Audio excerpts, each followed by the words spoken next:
Approche. Plus près, mon enfant. La flamme de cette bougie est haute ce soir. Comme si elle voulait tout éclairer. Ou tout consumer. Assieds-toi! Écoute bien. Ce que je vais te confesser n'est pas une histoire légère. Un caprice passager. C'est un feu qui m'a ravagé de l'intérieur. Qui a laissé des cendres que je balais encore dans mes nuits solitaires. Et cette fois, ce n'était pas un homme de mon âge. Ni même un qui approchait. Non, c'était un garçon de 18 ans. Un tout juste adulte, avec la police et les yeux encore pleins de promesses non tenues. Je m'appelle Élise, comme toujours. 69 ans aujourd'hui. Mais l'histoire que je vais te raconter s'est déroulée il y a 3 ans.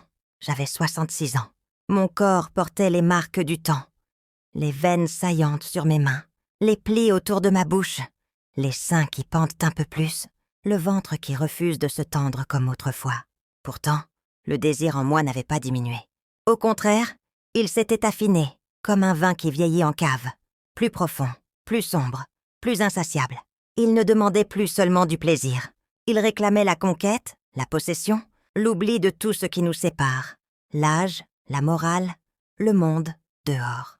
C'était au printemps, il y a 3 ans donc. La maison grise était toujours là, au bord de la forêt, mais j'avais engagé un jeune pour entretenir le jardin. Les roses étaient envahies par les ronces, et mes mains tremblaient trop pour les tailler moi-même. Il s'appelait Antoine, 18 ans, tout juste sorti du lycée. Embauché par l'agence du village pour des petits jobs d'été. Grand, mince mais musclé par le travail manuel, des cheveux châtains en bataille, des yeux bleus comme un ciel d'orage. Il portait toujours des jeans usés et des t-shirts trop serrés, qui moulaient par ses épaules naissantes. Dès le premier jour, quand il est arrivé avec sa tondeuse et son sac à outils, j'ai senti quelque chose remuer en moi. Pas de la pitié, non.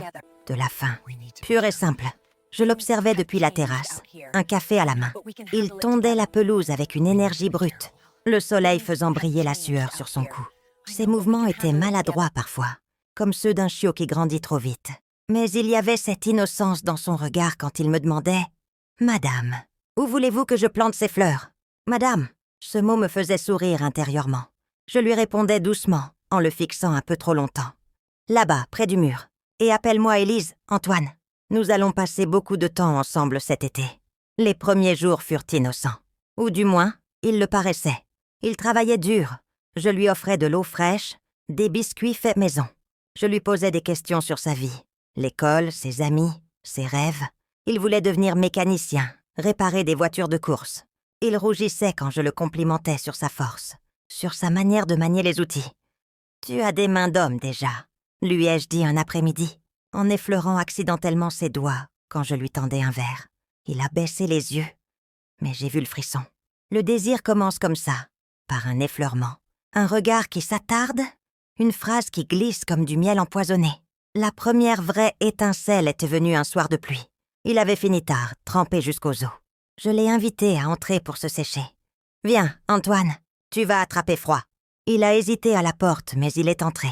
Je lui ai donné une serviette, et pendant qu'il se frottait les cheveux, je l'ai regardé. Son t-shirt collait à sa peau, révélant chaque muscle naissant. Je me suis approchée, prétextant ajuster la serviette. Ma main a touché son bras, froide au début, puis chaude. Il n'a pas reculé. Ses yeux ont rencontré les miens. Et j'y ai vu la curiosité, la confusion et l'étincelle. « Tu es beau, tu sais ?» ai-je murmuré. Il a rougi violemment. « Madame, Élise, je... » Je n'ai pas laissé le silence s'installer. Je me suis penchée et je l'ai embrassé. Lentement. Ses lèvres étaient douces, hésitantes. Il a répondu maladroitement au début, puis avec plus d'ardeur. Ses mains ont trouvé ma taille.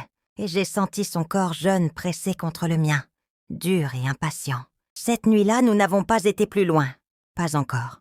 Je l'ai laissé partir, le cœur battant, avec un simple « à demain ». Mais demain est arrivé, et avec lui, l'obsession. Il revenait chaque jour, et chaque jour, je l'attirais un peu plus dans ma toile. Au début, c'était des baisers volés derrière les rosiers, quand personne ne pouvait voir. Ses mains tremblantes sur mes épaules, ma bouche sur son cou. Je lui apprenais à toucher, à explorer.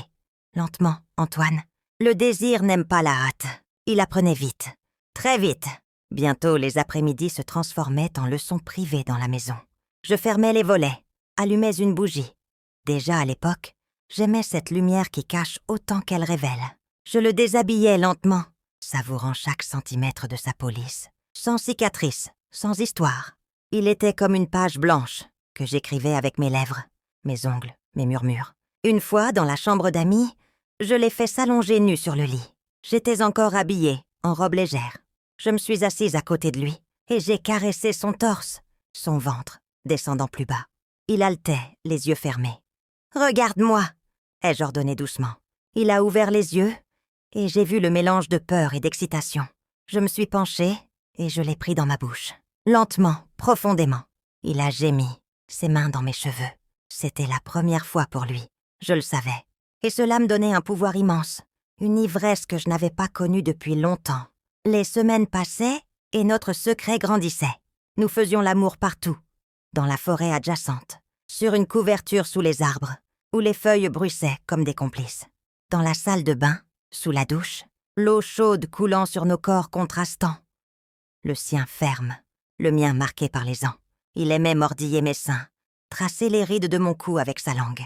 Moi, j'aimais le dominer parfois, le plaquer contre le mur, guider ses mouvements, lui dire exactement ce que je voulais. « Plus fort, Antoine, fais-moi oublier mon âge. » Et il le faisait, avec une vigueur qui me laissait essouffler, comblée, mais toujours affamée.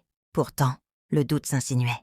Un soir, après une session particulièrement intense, il m'avait prise sur la table de la cuisine, mes jambes autour de sa taille, nos sueurs mêlées. Il s'est assis par terre, la tête entre les mains. « Élise, qu'est-ce qu'on fait?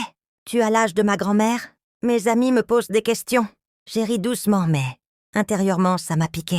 Je me suis agenouillée près de lui, nue, sans honte. Et alors, le désir ne regarde pas le calendrier. Il regarde ce qui brûle ici. Ai-je dit en posant sa main sur ma poitrine, là où battait mon cœur. Il m'a regardée, et pour la première fois, j'ai vu de la culpabilité dans ses yeux bleus. Mais il m'a embrassée quand même. Et nous avons recommencé. L'été avançait, et avec lui, les complications. Sa mère a commencé à remarquer qu'il rentrait tard, fatigué, distrait. Il inventait des excuses, du travail en plus des amis. Moi, je vivais dans une bulle, obsédée par son corps, par son odeur, par la manière dont il murmurait mon nom quand il jouissait. Je lui envoyais des messages la nuit. « Pense à moi quand tu te touches. » Il répondait par des photos, des mots crus qu'il apprenait vite. Mais je sentais la fin approcher, comme un orage lointain. Le climax est venu un week-end où sa famille était partie. Il est venu chez moi pour la nuit entière. La première fois que nous dormions ensemble. Nous avons commencé doucement. Un dîner aux chandelles, du vin, des rires. Puis, dans le salon, devant la cheminée allumée, je l'ai déshabillé pièce par pièce. Je l'ai fait s'agenouiller et j'ai guidé sa tête entre mes cuisses. Il a appris, là aussi, avec une application touchante. Ses lèvres maladroites au début, puis précises, me faisant monter jusqu'à l'extase. Ensuite, je l'ai chevauché sur le tapis, lentement, en le regardant dans les yeux. Nos corps se mouvaient en rythme. Sa jeunesse contre ma maturité, un contraste qui m'excitait au-delà des mots. Plus tard, dans le lit, nous avons exploré plus loin.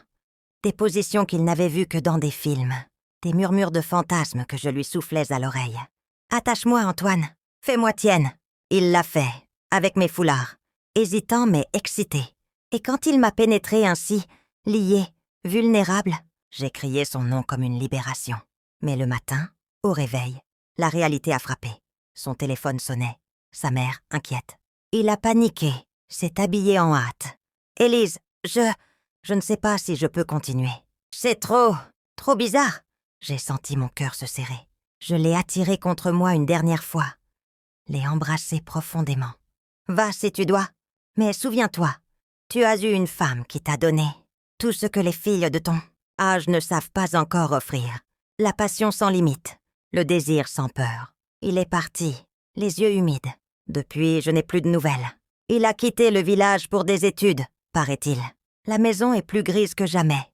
Le jardin pousse seul.